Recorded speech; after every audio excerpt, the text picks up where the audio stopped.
Hello and welcome to our publishing show session, what the evolving role of an editor looks like in 2023. Now, do not adjust your sets. My name is Martin Fullard. I'm joined by Eve Oxbury, and we are the panelists. Unfortunately, due to technical gremlin, our host has temporarily dropped out, but he will be coming back in just a few moments. So I thought maybe Eve and I could maybe just introduce ourselves, and maybe we can get the discussion going nonetheless. Obviously, as is the way with these online events, we want to make sure the audience is as engaged as ever. So please do not hesitate and pop your questions in. I think Eve and I are going to be coming at this from a very editorial perspective. And of course, you know, to make a successful magazine work, there are multiple facets too, but I think our experience very much in the editorial landscape. And I'm delighted to say Roy has joined us. Can you hear us, Roy? None there. Are you with us, Roy? Nonetheless. Okay, well, I'll just give you all a quick introduction to myself, and then Eve will introduce herself. So I'm Martin Fullard. I'm the editor of Conference News magazine. I'm also the editorial director at MASH Media. We are publishers that really focus our energy on the event industry, both B2B and B2C. So it's quite a broad church. And not only are we publishers in the magazine sector, but we're also event organisers in our own right. Eve, I guess it's time for you to introduce yourself to the audience. Thank you, Martin. So I'm Eve Oxbury. I am the editor of Professional Beauty magazine and head of editorial across the beauty side of the magazines that we do at Professional Beauty Group, which also includes aesthetic medicine. Professional Beauty Group similarly does events as well as publishing. So we do some big shows like Professional Beauty in London and Manchester, and also Salon International on the hair side, and have Hairdresser Journal under the stable as well. So yeah, working across B2B on magazines and events. Roy, are you back with us? I think I am. Can you see me and hear me? Yes. We can. I think we're all sorted. So it's sort of hand the reins back to you now. Well, thank you very much, everyone. Thanks for joining us. I'm Roy. I'm the inept host of this panel discussion. Every technical difficulty is managed to put in front of me today. By way of introduction, I'm Director of Cognitive Publishing. We're an independently owned multi-channel publisher and events organiser as well, based in Manchester, as you probably guessed from the accent. And I'm extremely flattered to have been invited to host this panel as part of MASH Media and the publishing show, which of course was due to take place next week, and unfortunately can't due to Boris's announcement. But the MASH team seem to have jumped into a Herculean task in moving the whole thing to as early as the 1st and 2nd of September, which is great news because it's arguably the most significant event in the publishing sector to happen this year, if not any year. Jumping straight in, I think the role of editor has changed inextricably over the last decade. So perhaps it's appropriate then today we're joined by two incredible editors with illustrious careers who have already introduced themselves to everybody. So thank you very much for that in my absence. So let's jump straight in then. And start with you, if I may, Eve. Could you kick us off by describing what you feel has been the most significant change to the role of editor over the last decade? Yeah, well, I think, as you say, it's changed enormously, absolutely enormously. I think technology is the obvious one. I think, I was thinking of this in terms of what would I look for now when recruiting compared to, say, 5-10 years ago, and it's hugely different. I think, as I say, technology is the obvious one. So editors, I think, now have to be brand managers in a way. So as well as having what you would expect, the strong skills in writing, editing, grammar and punctuation that we've always needed, it's now really important to have skills in things like presenting, being involved in webinars, hosting, video, being au fait with statistics, community management. So I think it's a much broader role. And I guess the kind of personality type and skill set that fits that role has probably changed from what we would have looked for before. Yeah, definitely. So how do you prepare yourself then for such change, and how do you prepare the rest of your team? Because change isn't going to slow down. Absolutely. And I think particularly over the last 18 months, the pace of change has been phenomenal in terms of what we've been focusing on. My team, we've been doing, during the first lockdown, we were doing daily webinars to kind of keep engaged with our readership while they were, because it's our main readership is salon owners and spa owners who were forced to close their businesses. So they were all at home, kind of not really having much positivity. So, you know, for us, we were engaging daily on webinars. So it was an overnight change in terms of skill sets. So I think that's kind of what's been really important, particularly over the last year or so, is just to be able to adapt to change really quickly and to kind of throw yourself into stuff. So as an example, that, you know, doing these webinars daily, myself and my team weren't necessarily the, you know, super confident in the technology side and in the public speaking side for all of this, but, you know, people really stepped up. And I think that's what's been key, is just being adaptable and being open to new technologies and being pretty quick to adapt when the change is necessary. How do you find your audience transition to communicating with you in that way? Well, we were discussing this briefly before we started, and I think it's difficult to say what changes are, you know, temporary and what's going to be a permanent change, because during this last year, obviously, there's been big periods of time where a lot of audience have been stuck at home and have been engaging with us a lot more online, which has been great from that sense, to, you know, really kind of improve the stats and the engagement online. But clearly, when everyone's back to work, it's a very different landscape. So, yeah, I think, you know, it's just been important for us to maintain that engagement, and the engagement really is what we're kind of driving this on. So in terms of monitoring the success of things, it's looking at how engaged people are. And we've, again, had to be pretty adaptable once everybody's back up and running and back at work in how we're monitoring that and adapting to that. So we're not doing as many live broadcasts and webinars as we were, but we're doing a lot more we're doing, you know, still some ones and sort of adjusting the timings and just testing what works on an ongoing basis, really. Yeah, definitely. We're the same. So are you and your team, are you back in the office now? Are you 50-50 or? We're mainly back in. We're back in about 4 days a week, pretty much everyone. So yeah, it's been good, I think, on that sense, to kind of get people back together, because I think as probably everybody's felt, it was quite difficult to, you know, maintain that communication when you're not all together. But it's, I think, ongoing. A bit of flexibility is really important also, and it's been very valuable to have a bit of a mix and to also have some time at home to focus on different aspects and kind of get down to it and focus on the writing and things like that. Yeah, there's been lots of pros and cons. So what about yourself, Martin? Then what do you think has been the biggest change over the last decade?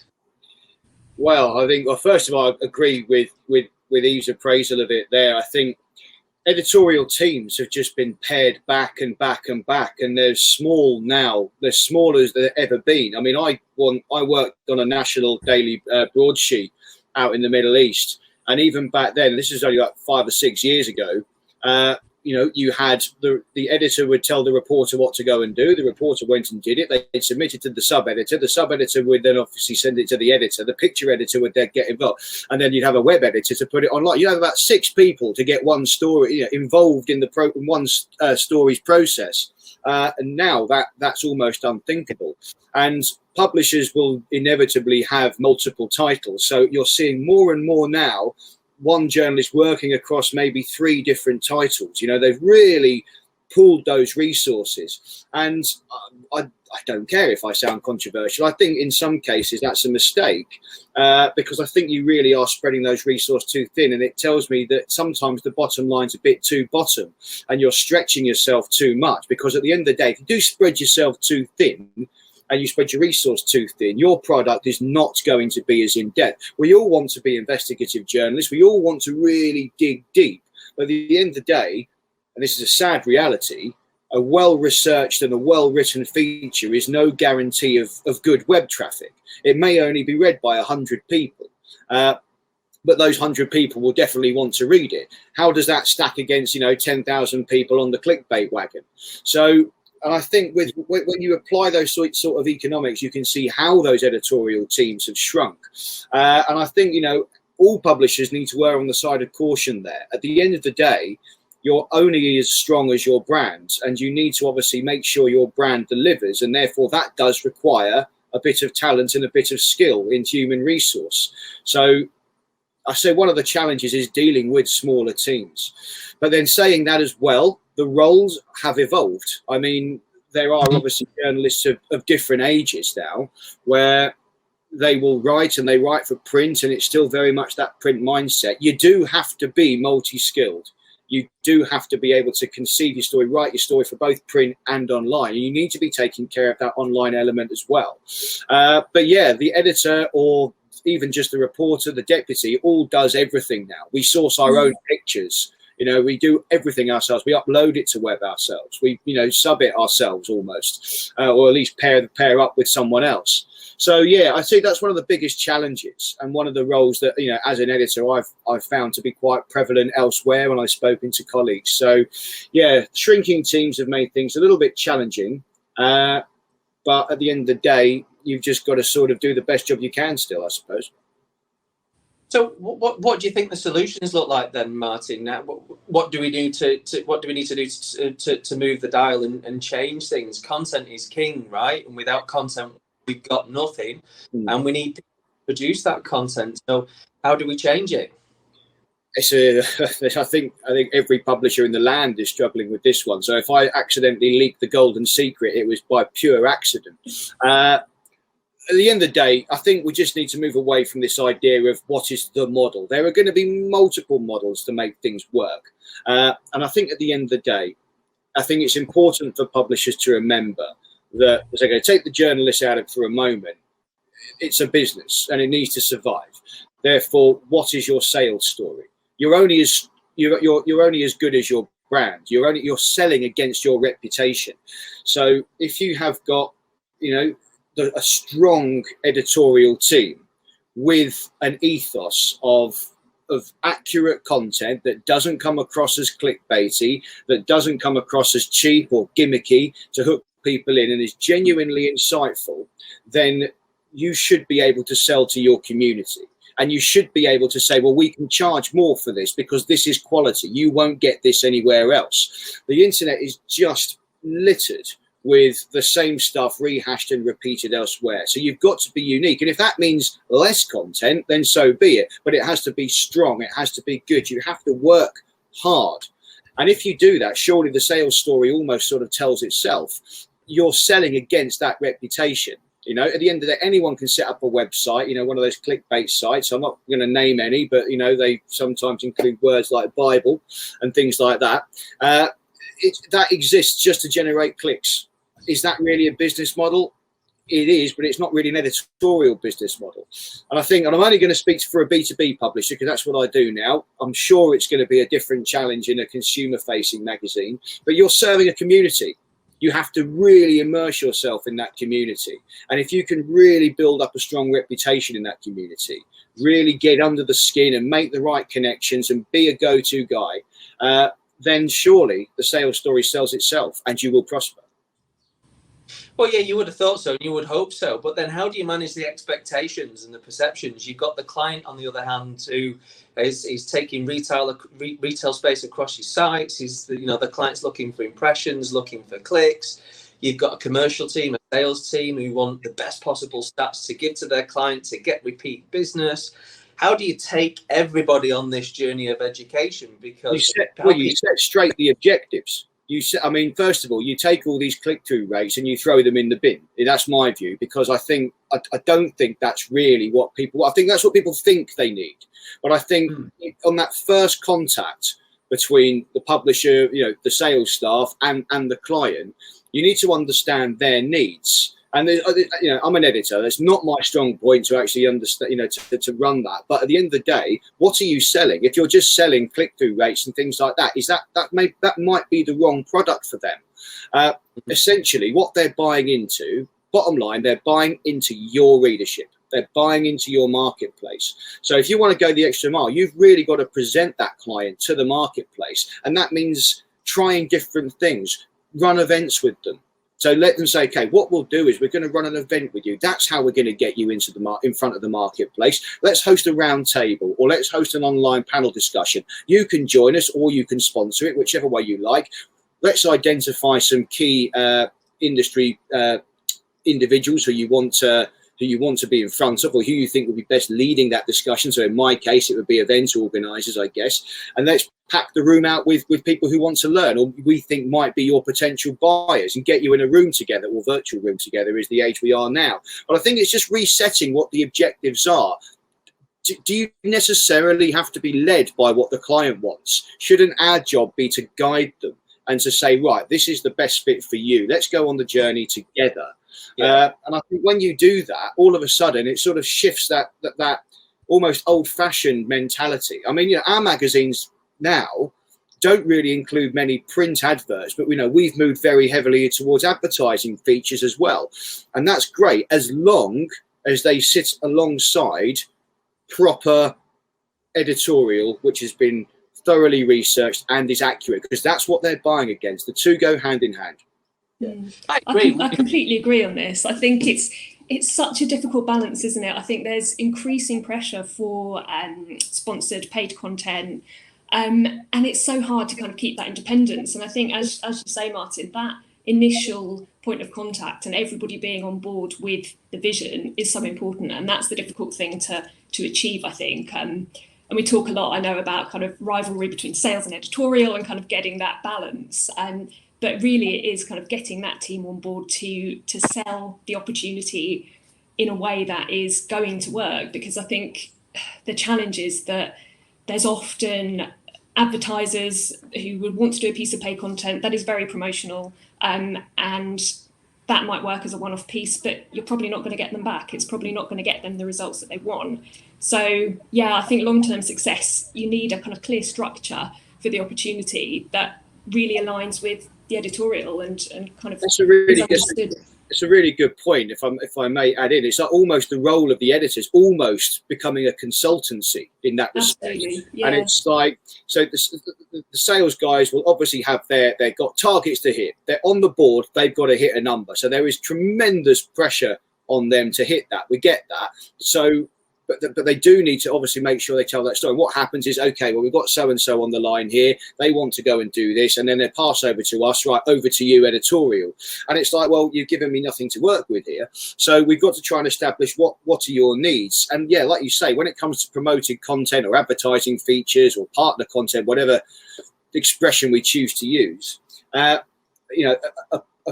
PR puff press release is just useless. So that's going to get nothing. So we've got to sort of go back to them and advise the client on, right, this is what you need to focus on. Let's understand your story, because the chances are they don't know themselves. That's why they've come to us. That's why they've come to us in the first place. So we have to consult with them to help them identify what their own sales story is, to get in front of our marketplace and actually make an impact. It's far more holistic than this notion of, just chasing numbers and clicks and web traffic. I think we just need to change the expectations and the objectives.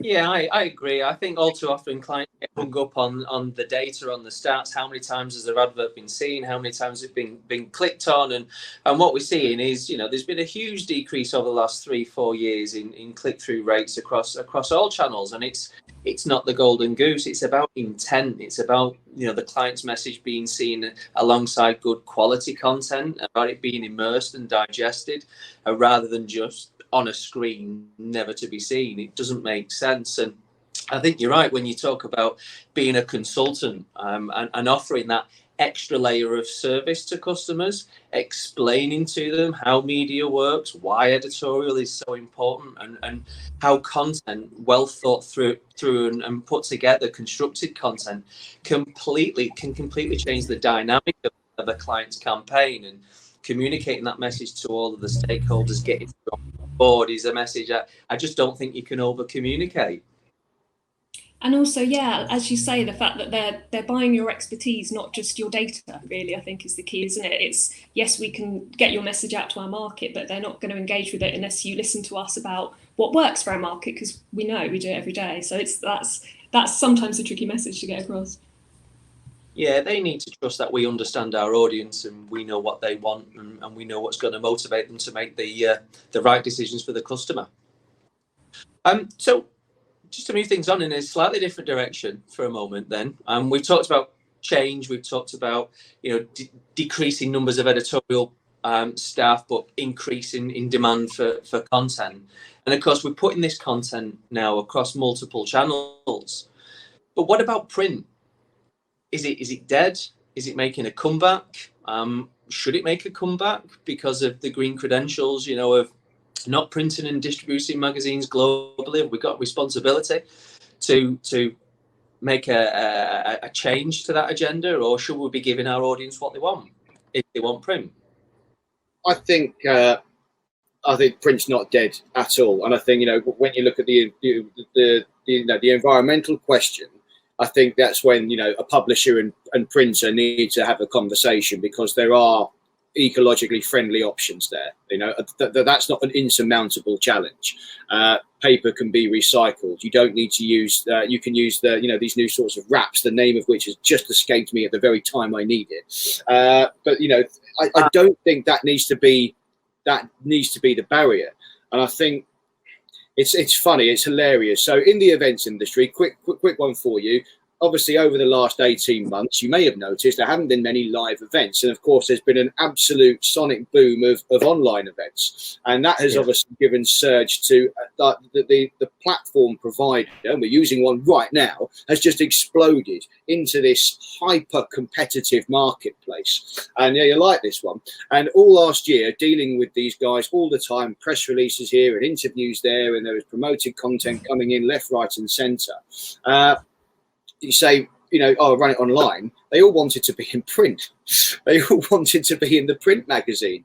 And that's great, because it just carries that little bit of extra gravitas. And I don't know about you, Eve, or anyone else out there who writes, I still get a little tingle when I see my name in print. Yeah. Well, I see my name online every day, and it barely registers. But personally, and that's only on one side, there's just something about being in print. It just makes that little bit of difference. And I just think this goes back to perhaps a bigger question of how audiences generally absorb their content. And, the analogy is, for 200 years, up until the 1990s, the only way you could get your news was through the printed newspaper. That was the only way to do it. And now we've seen, every newspaper across the land has seen their print sales absolutely plummet. But the audience hasn't shrunk at all. The audience is just more spaced out across multiple different channels, and different age groups consume their content in different ways. And you could say perhaps the over 50s are far more interested in print. They like that print experience. That's, what they've grown up with. That's their life. That's how they consume their news. Younger people, far more short, snappy content on social media. The old 30 to 60 second video. They watch it mostly without the sound on. That's why they have to have the subtitles. They just absorb it that way on a social media feed. I, for example, get most of my news just by scanning websites. That's me. That's how I do it. So different age groups consume it in different ways. And the challenge that we've got is presenting the same piece of content across those multiple channels simultaneously. That's becoming a bit of not a headache, but you've got to be able to reach out to everyone. So you have the web story about something. Do you then do a fuller detailed version for print later? Do you have to then go back to the subject for a short, snappy interview to complement that for social media? I don't know. There's no set way, but I think it's an incredibly challenging thing. And I don't think there's a single answer, but I think you just got to understand broadly your marketplace. You've got to generally understand how your readership breaks down, not put all your eggs in one basket, but to be able to do everything for everybody is incredibly hard. Yeah, absolutely. And I think, as you say, it very much depends on who you're writing for, as well as age group. In the sector that we write for example, it's, as I've said, beauty salons and spas and aesthetic clinics, and most of them are not sitting in front of a computer all day because they're on the shop floor for a lot of the day. So for that sector, it's often more logical for them to pick up a print mag in their lunch break or their day off. And also they will look at our digital issue and our online stuff, but usually on a mobile phone. So it's kind of monitoring your audience and how they're consuming it. And I think for some sectors, probably print isn't essential, but for ours it still is, and for a lot of others it still is. And I think, as Martin said, that cachet, that kind of prestige to the print side is still hugely valued by advertisers and as as by us.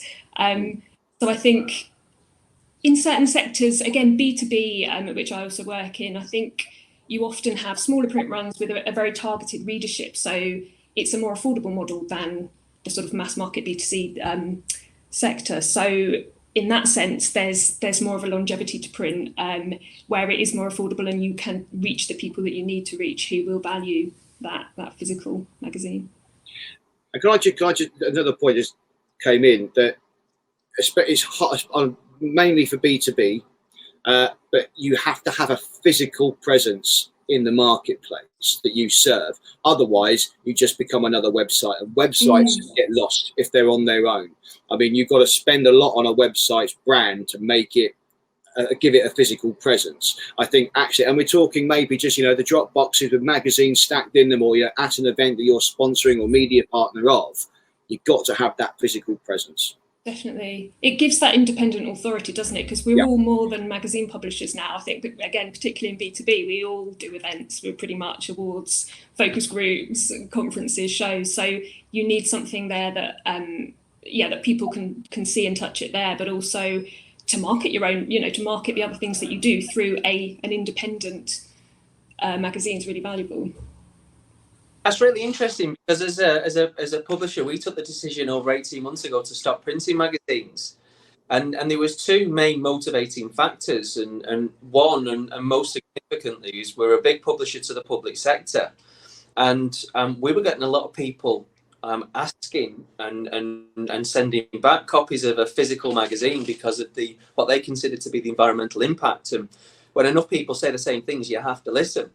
But in tandem with that, we were also seeing a much greater uptake of people consuming content in the digital editions versus subscribing to the print edition. So I hear what you were saying before about you've got to give your audience what you want. You've got to understand what it is looking for. In our particular circumstance, our audience were looking for less paper, and they were looking clearly to consume the content digitally online. And since then, we've seen a massive uplift in engagement, because we've really focused on how we market the content, how we direct people to it. It's completely changed the way we think about design and putting together a magazine, which has brought together a whole host of challenges and opportunities as well. Yeah, that's really interesting, because I think, as you say, if you're able to focus just online and not do the print, then it allows you to focus more, I suppose, allows you to dedicate more resource to that. And certainly for us, we, like a lot of publishers, paused printing during lockdown periods, and some of the time during lockdown periods. So during that time, we invested quite a lot in getting our digital issues really mobile optimized, so that, because we know about 70% of people that view them on mobile. And our previous version wasn't brilliant, so we've done a lot of work on that, and then that has really kind of increased uptake of the digital side too. So again, as Martin said, I don't think it's an either or. It's really making sure that you're reaching all the different people and all the different ways they want to consume. But certainly for us at the moment, print's still really important, and there were quite a lot of people that said after, when we began reprinting again, that they'd really missed it. We did a reader survey a month or so ago, and a lot of people still want the print magazine, was the feedback. So we had similar. We've got our requested search. So we, like you, Eve, we don't send print to everyone. We really tighten up our print run. Like it's just a few thousand, here and there, to a very targeted audience. To the top dogs who we want that magazine to have, who our buyers want to be in front of. But our requested circulation on at least one of our magazines is about 30,000. But we would only send out about 2,000 to 3,000 or something like that. It's there's a huge demand for it. But while the digital magazine is a sort of a byproduct of the print, because it therefore exists online, we have an email campaign and a social campaign to push it. The actual readership of that digital magazine in that particular marketplace just doesn't seem to hold a candle to those who still want it in print, and that's all been refreshed during the pandemic, because obviously it goes to people's workplaces, therefore lots of people lost their jobs and companies closed down, so there was a big reset button, and it's remarkable that I think, and it's really interesting trend. So in our industry, in the events industry, we cover all different sectors as well, and manufacturing to retail, and there's different trends emerging. So I'm wondering maybe that different marketplaces that us three all serve are all actually have different requirements of themselves. There isn't one rule across the board. Who knows? Mm. So what about communities then? We've seen a lot of publishers move to building the communities, getting members, platforms, but are we just trying to compete with social media here? What do you guys think? I think communities is a difficult one. I think we've heard a lot about excuse me, about this being really important for the future of B2B, and I think it is. It's quite labour intensive to manage. So I think user generated content is a great starting point. Events that allow people to meet, again, really important focus groups, and membership models. We relatively recently kind of invested quite a bit in a membership model rather than a straight subscription. So if you are, you can kind of be a Gold Magazine member and get lots of benefits. To take it beyond that into real community management is great if you have the resource and can make revenue from it.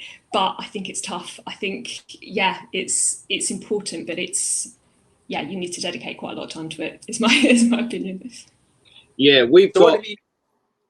Sorry, go on. I was going to say, yeah, community building. I think it's at the core of everything we do, and we've got 6 magazines dedicated to different parts of the events industry, and even within those parts, there are different communities. Some are easier to break down than others, and I think that I think the trick is, you've got to be prepared for them to be a bit labour intensive. You actually have to be a person.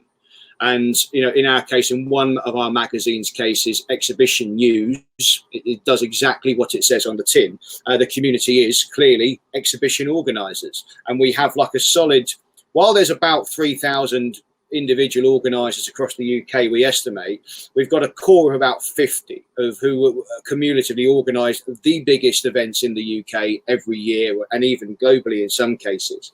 And we actively engage with them, so we'll take them out for what we call a lunch club every 3 months, which degenerates very quickly, quite early on in the afternoon. But you stay in touch and you listen to them and you hear what their issues are. You really have to immerse yourself in that. But then we've sort of started, say, on conference news, which is a far bigger reach. It's not just conferences, it's about agency brand activation and engaging with audiences. We do something called the CN30 under 30. So we've got a group of every year we induct 30 new under 30-year-olds to kind of join us almost. So we have a WhatsApp group, and we're always just getting their canvassing their views and opinions. We get them to contribute towards, the website and the magazine with columns, blogs, you name it, and videos and that sort of stuff. And they advocate for us, but you just sound them out. And I think in that context, the small little village green communities are actually perhaps sometimes of more value editorially than perhaps a massive, big, huge event. Sometimes it does give you that sharper focus. Absolutely, I think that's really important. We do fairly regular focus groups with sectors of our market again, because even though it's all one market, people see themselves as very different. I think there's lots of communities within any kind of sector. So for us, we have, say, spa directors will see themselves as completely different to nail salon owners or beauty salon owners, or so we do sort of very specific focus groups and feedback kind of sessions, and that's really super valuable. And again, we've sort of developed WhatsApp groups and things like that from those, and people do keep in touch. So it's certainly really, really valuable. And I think, like you say, if it's smaller groups, you tend to get more qualitative feedback than trying to do it on a huge scale. I guess this is how we solve the problem then of keeping them on the platform, isn't it? By getting them to really get a purchase of it, become a stakeholder and contribute to the conversation. I guess the risk is, if it's not a push-pull medium for them, then they're going to be quite transient and disappear onto another platform, another community, if they're not extracting value from it. Is that what you've seen, Martin? Community? I'd like to think we've hoovered them all up from the others. But no, you have to work at your community. At the end of the day, by understanding what they sort of need or want, and giving them that. Sometimes that doesn't have to be labor intensive. So I'll go to my CN30 WhatsApp group and I'll just say, right, this is happening in the industry.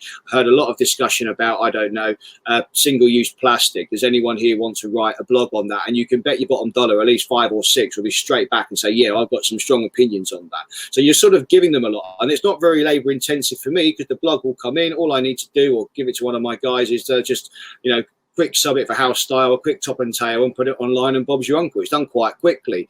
And I think you have to sort of bring them with you and let them know that this is in their career interests too, especially because they are young in the industry. They clearly love the industry, and who knows, they'll go on to become business owners themselves one day. You want them to sort of be part of you. You want to keep them and you want to give them that profile, and you need to let them know that they need you and your profile too. And if another title comes into the mix and doing something different, then that's just good old competition. You just have to then do better. Yeah, definitely agreed. So have you got a community manager? Are you the community manager?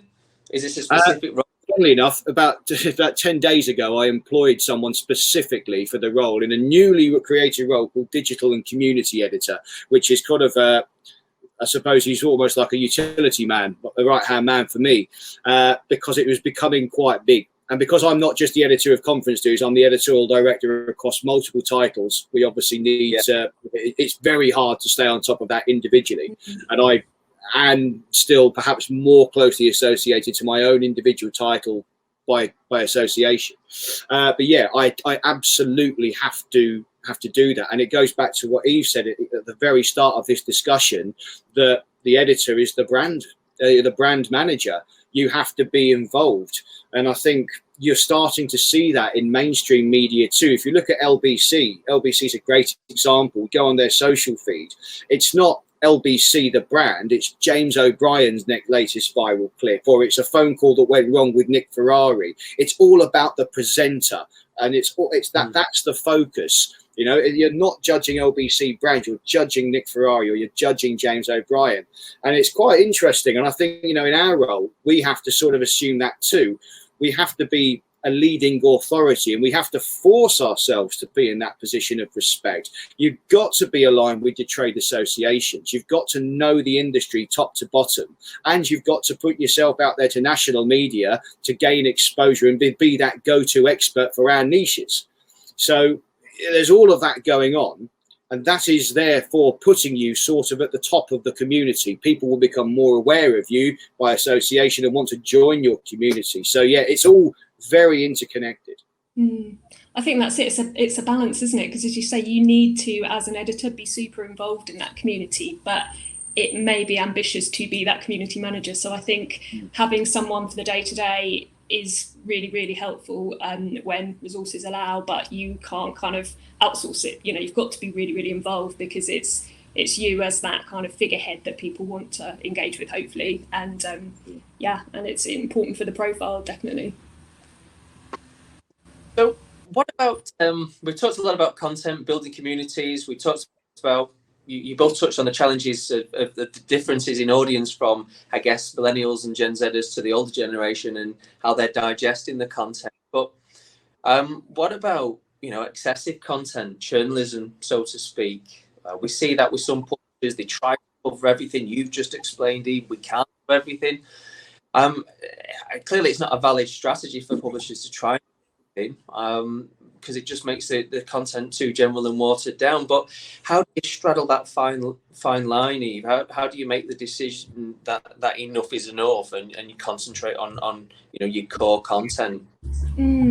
I think it is a big challenge, isn't it? I think that there's no doubt that you've got to be on multiple platforms, and you've got to, as Martin said earlier, repurpose your content to meet the needs of different sectors of your readership. But yeah, it is difficult. I think there is a very real danger of media across the board just replicating content. There are far fewer people sourcing an original story than there would have been 5 years ago. And again, that's partly a resource issue, and as you said, partly just that demand for more and more content online. So I think it is a balance. I think it's really important to retain that. Sorry, you can say. Oh, Sorry, I thought you were saying something. I just said, sorry, you were breaking. Whether Oh, I can't. You're breaking up for me. It might be my connection, is it? Can you hear me? Okay. So, I mean, all I was going to say on that really is, yeah, I think it's important to make sure you still are getting that original content, and then finding ways to turn it into different types of content for different types of readers. But I think there's no replacement for having that sort of originally sourced exclusive content, which is the time-consuming thing to create. So yeah, as we touched on earlier, as Martin said, I think it's about having enough of that content, and then repurposing it, rather than having 50 different pieces of content. You have 10 pieces of content repurposed in 50 different ways. And I'd follow up on that. Really, absolutely spot on. And I think that we don't like to have to hear this, but you know, a lot of people hate journalists, and that right specifically they hate the national media. And if the last 18 months or 16 months has taught us anything, it's that, you know, sensationalism can be quite dangerous. And I genuinely think, but perhaps I'm being incredibly naive, I don't know, but I've got a year-long case study that there is a market for honest, frank reporting and editorial, which doesn't use clickbait tactics to get in. And I think if people can see you churn that out consistently, they will respect you. And again, I think I'm only sitting here today because of the last 16 months. We have proven that to work. So we cover the events industry. We're one of very few titles to do it, the only publisher that dedicated to it in its entirety. We found ourselves on the BBC, on BBC News last March when all this was shaking up, and that gave us a platform. So on Conference News' back end, we were traditionally getting about 18 to 20,000 users a month, which for a B2B site isn't bad. After March last year, that accelerated up to 44,000, and we've had some major spikes. Like July, we got 107,000, but we have maintained that 44,000 average generally. I think we dipped to about 38,000 in December because of Christmas, but we've doubled our audience. And the strategy has been, the editorial strategy has been, no clickbait. All right, no gimmicky headlines. And I know that a lot of people can't get their head around that, because they think, oh, well, why would they click on the story? Why? Because they want more information about what the honesty. So, for example, you know, we've got the moving date, you know, the dates when we reopen. A lot of events headlines might read Prime Minister confirms new date and leave it at that, and then you've got to click the story to go in and find it out. People hate that, and they'll tell you they hate it. So actually say Prime Minister confirms 21st of June. People now know, right, okay, now what's more details? They appreciate that you haven't tricked them to that click. And I think there is a growing market, particularly in B2B, for that sort of honesty and frankness. Yeah, I agree. Less is always more, without exception, in my experience. And just being honest and genuine about the way you portray stories, about the way that you want people to consume your content, I builds a lot of loyalty and just keeps them with you for a lot longer, which is, as publishers, what we all want. As editors, it's you know, it's what we need. What about yourself, Eve? Well, I think I'm kind of touching on that point initially about Gen Z and millennials, and if we're looking at how they're consuming content. I think when we talk about repurposing content, you know, we need to also be conscious of what works on what platform. And I think we've certainly changed the way that we kind of serve content on different platforms. For example, I think on Instagram, people want positivity in general, whereas on Facebook, maybe news will do better, you know, so it's kind of thinking along those lines as well. And also looking at the analytics and not making assumptions. You know, our core audience is still, well, on web and on most social channels, it's 25 to 44, but you know, it varies a little bit. So on Facebook, it'll be the 35 to 44, a bit higher, and then on Instagram, it's the 25 to 34. So again, it's adjusting for those kind of audiences. But I think also not getting too caught up in, are we serving everybody, when not all of your audience is going to, or rather there are certain sectors, age group sectors, that aren't necessarily going to make up a very high proportion of your audience at all. So for us, Gen Z is still about 5%, and we will create content for them, but it can't be a massive focus right now, although it will need to be a focus ongoing as they get older and start to become more of a core market. So I think that's the really important thing, is not always getting hung up on, are we doing everything for everybody, but are we actually doing the right thing for the people that we really want to reach?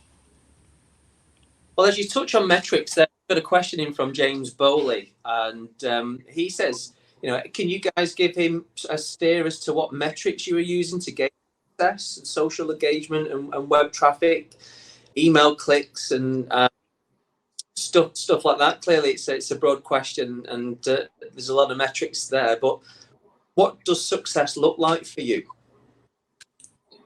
I'd say all those things. In terms of measuring kind of digital success, yeah, definitely. That's the kind of feedback, again, that we would give on sponsored content. I think engagement's really important. But yeah, click-throughs on newsletter stories and that kind of thing, super important, yeah. Yeah, I mean, we use... So I was going to say, we use Google Analytics, obviously. We don't have a data wall. We've always sort of made, we discussed a data wall. So coming to our site, log in once, and that's it. Whether we go down that road or not, I think we're not having that conversation at the moment. We have had it before. We may have it again, but otherwise we sort of rely on Google Analytics for our web traffic. But it does reveal an awful lot. We get a lot of, I think it's a pretty fair, even spread between organic searches, who comes through social media, in our case, mostly LinkedIn and Twitter, and through our emails. So generally our magazines have 2 email newsletters a week, which contains about 7 news stories and 3 features. Those features will include videos or, direct links to the digital mag or something like that. Yeah, Google Analytics is generally the tool we use. When it comes to adding up all our social media tallies, I'm actually going to concede that I don't know. That's very much the marketing department's job. I just see the ultimate number, and so, yeah, that's all right. It means nothing to me either way, to be honest, because I'm going to carry on doing what I'm doing. So I think as well, if we look at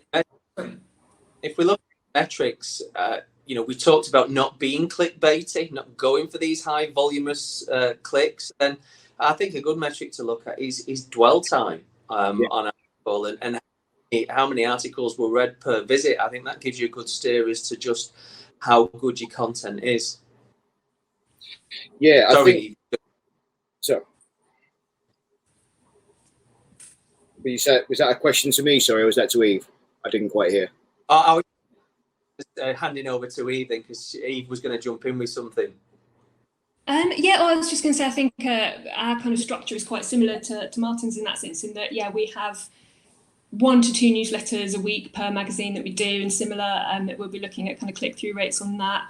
For us, interestingly, it's the opposite, in that Facebook then Instagram are by far our kind of top 2 drivers of traffic to the website when it comes to social, and Twitter is just not really used in our market. So again, it's being clear about what people are using. I mean, we do kind of continue on it, but it's a less of a focus. So yeah, it's really interesting. I think we look at the analytics of both, and I think we do react to it, and I think it is important to react to it. I think it's a balance, though, isn't it? It's like, absolutely, the content you're producing needs to be on brand and match your brand values, and you can't be too led by what's getting the most interaction at that particular time. But I think it's a good indicator of what your core audience wants. So we do look at the social stats and adjust our content, and we'll kind of keep that on an ongoing basis in the content team.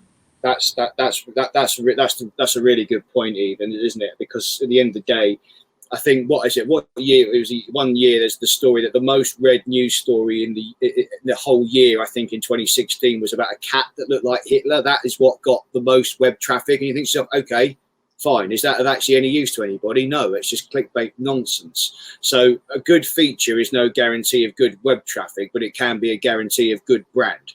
And again, it's just resetting that number. And yeah, how many times today have we said there's a balance? Yeah, you do have to bring people to your website. No one's going to buy against you if you've only get 3 people coming every month. So you do have to bring people in. And I think, in our case, we do that through quantity of news and just industry updates. But what we've sort of done maybe going off topic here a little bit, is I've sort of, and I'm going to just look at conference news only as a case study. I've almost have split the magazine away from the website, whereas the magazine now seems to be geared towards event organisers, or rather event buyers, the core market, because they service other sectors. They could be an event manager at Barclays or something like that. They're not the events industry every day. They run events, but in the finance sector, for example, they're not going to be needing to know what's happening in the events industry every day. They just want that monthly update. The website, on the other hand, is very much geared towards the marketplace, those who deliver, the suppliers, the venues, the agencies, those who deliver to those event buyers, because they have to be educated and be in the know about everything when they go to pitch the business to these event buyers. So the magazine is almost becoming very different to or rather a different audience to the website. So it's going to be interesting to see how that sort of evolves, and maybe how our advertisers view that. Where do they sort of want to be placed? Who are they selling to? Are they selling to somewhere higher up in the chain in the marketplace, or are they selling direct to their buyers? I don't know. It's going to be an interesting experiment. Yeah, and that is interesting. I think, for us, similar, I think the content that we would produce for the magazine is a slightly different audience to the website, which is a slightly different audience to Instagram, and again, slightly different to Facebook. So it's just looking at your demographics and the kind of engagement you're getting on pieces on each channel, and adjusting it, but without losing the core kind of values. And a lot of it's gut instinct as well sometimes. Despite what they say, they can't have a metric for everything sometimes. And this is the most thing. Editorial judgment has never gone away. Editorial judgment is still a thing. And I know we all are, talking about data and metrics all the time. And they're a tool, but they're not the be all and end all. At the end of the day, understand your market. It's a human decision. Editorial judgment is really what makes the difference, I think. Yeah, and experience of your sector, and I think that's invaluable. Kind of working within a sector and knowing it for inside out is, you can't really replicate that. So jumping in on that then, when we talk about editorial judgment, that's very relevant for a question that we've got in from Anna Britton. And she's asking, how do you decide which events to become media partners with? And what does a good media partnership look like to you? Do you want to kick us up with that? Yeah, well, what do I want to partner with? I think in our case, I think we try to flip it. We sort of want people to come to us to decide that we're the right trade press title for them. And I think that's, again, takes a bit of PR branding, I suppose. Again, it's positioning yourself. And I'd say you actually want it flipped. You want events to come to you to be media partner. And I think that does change the dynamic. And we're getting that now, which is fantastic news. Not that there are many events happening, but there are some.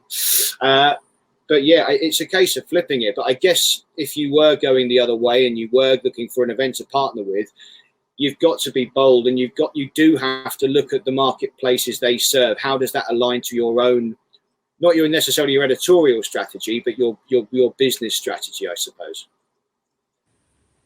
Yeah, I agree. I think because as a company, we run events as well as having magazines. So for us, obviously, we have our own events that we partner with, and then when we choose to partner with other events, it's got to align really closely with our business values and what we think our readership really want. For example, one that we're media partner quite recently with one called the Collective Pride Awards, which is all about sort of celebrating the unsung heroes in the industry. So we have our own awards, but they're very different. So this awards is really about kind of recognising people that have helped their community, and sort of social responsibility and mental well-being and that side of things, which is hugely important to a lot of people, but particularly in our industry at the moment. So it's choosing events and partnerships that align with what is popular in your marketplace, for sure. Yeah, definitely. And I think not all events organisers, this is, I guess, why you shouldn't partner with them, don't necessarily put as much effort into something as yourself as the media owner. They're just looking for some free advertising. They're just looking for a way of getting some free exposure, and because of that, they're not looking to add any value to your audience. They just want to get to their event. And I think that's the difference that you were both talking about before. You want these events to want to consult with you, to work hard to get your attention, because you've already done the hard work, got attention by being the best of breed in your particular industry. And I think that's what makes you clearly stand out from any other magazine in your sector. I'm conscious we've only got 6 minutes left.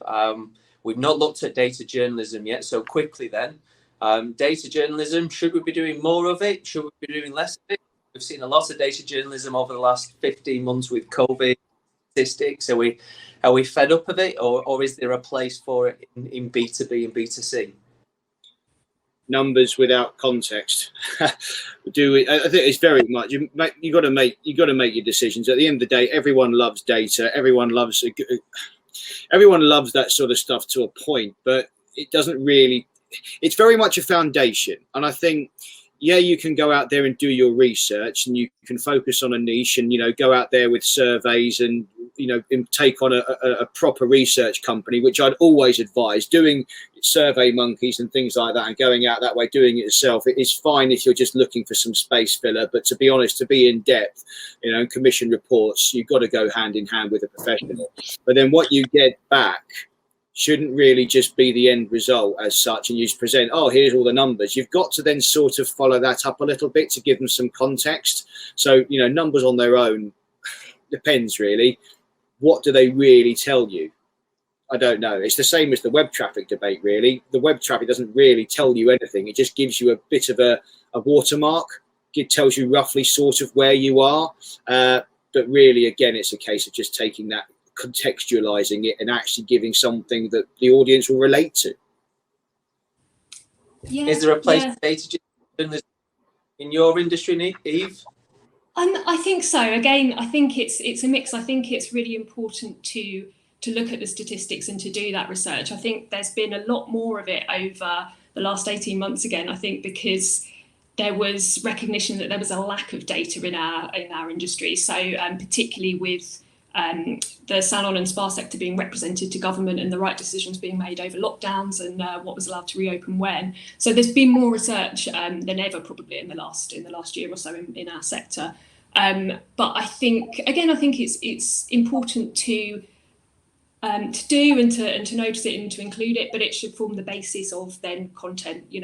I suppose as it always has, it's this. Here's some statistics, and this is why this is an issue that we're covering, and here's the kind of more in-depth qualitative approach to what people actually feel and how it's impacting them on a day-to-day basis.